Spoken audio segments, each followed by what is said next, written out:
பெற்றோர்களே, உங்கள் பிள்ளைகளின் மனதில் தன்னம்பிக்கை விதையை விதைப்பவர்களா நீங்கள்? உங்களுக்காகத்தான் இந்த கதை. தாமஸ் ஆல்வா எடிசன் சின்ன குழந்தையா இருக்கும்போது அவங்க டீச்சர் ஒரு லெட்டரை அவர்கிட்ட கொடுத்து அனுப்புறாரு. அவர் வேகமா ஓடி வந்து அம்மாட்ட கொடுக்குறாரு. அம்மா அந்த லெட்டரை கண்ணீர் மல்க வாசிக்கிறாங்க சத்தமா. அதுல என்ன எழுதியிருந்தது தெரியுமா? உங்கள் மகனின் அறிவு திறனுக்கு முன்னால் எங்கள் பள்ளி மிக சிறியது. உங்கள் மகனுக்கு கற்பிக்கும் அளவிற்கு எங்கள் பள்ளியில் ஆசிரியர்கள் இல்லை அப்படின்னு எழுதியிருந்தது.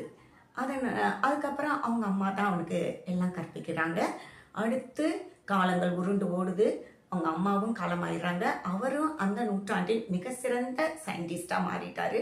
திடீர்னு ஒரு நாள் வீட்டு பழைய பொருட்கள்லாம் ஒதுக்கும் போது பார்க்குறாரு, அந்த லெட்டர் கிடைக்குது. அதை எடுத்து ரீட் பண்ணி பார்க்குறாரு. அதில் என்ன எழுதியிருந்தது தெரியுமா? மன வளர்ச்சி குன்றிய உங்கள் மகனை எங்கள் பள்ளியில் வைத்துக்கொள்ள முடியாது, நீங்களே பார்த்துக்கொள்ளுங்கள்.